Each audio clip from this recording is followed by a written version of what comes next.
Assalamualaikum warahmatullahi wabarakatuh.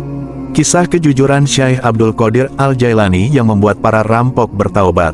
Sewaktu kecil, Syekh Abdul Qadir meminta izin pada ibunya pergi ke Baghdad untuk menuntut ilmu.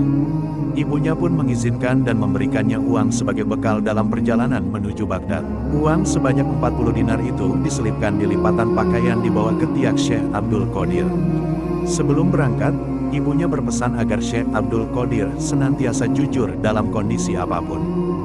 Syekh Abdul Qadir pun kemudian berangkat dengan rombongan kecil yang hendak menuju Baghdad. Saat sampai di wilayah Hamdan, rombongan yang akan pergi ke Baghdad itu pun dihadang oleh para perampok.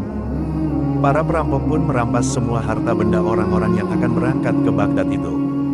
Hingga tiba saat Syekh Abdul Qadir didekati salah satu perampok, perampok itu menanyakan tentang harta benda yang dibawanya.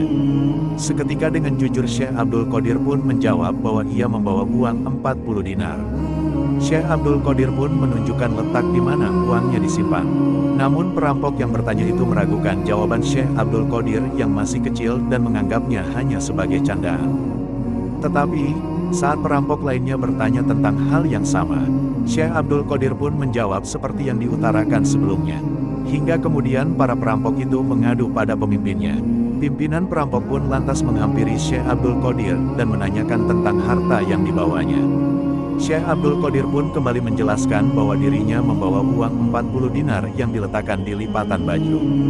Pimpinan perampok itu lantas merobek jahitan baju yang berada di bawah ketiak Syekh Abdul Qadir dan mendapati uang sebesar 40 dinar itu.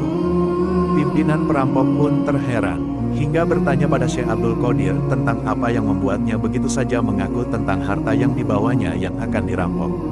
Syekh Abdul Qadir pun menjawab bahwa ia teringat pesan sekaligus janji pada ibunya agar selalu jujur. Sebab itulah Syekh Abdul Qadir memberitahu harta yang dibawanya pada perampok. Mendengar jawaban Syekh Abdul Qadir, pimpinan perampok itu tersungkur dan menangis. Ia pun langsung menyatakan taubat atas perbuatannya. Seketika anak buahnya pun mengikuti bertobat dan mengurungkan niat untuk merampok harta benda rombongan yang hendak pergi ke Baghdad. Wallahu a'lam bishawab. Hanya Allah yang Maha Kuasa atas apa yang dikehendakinya.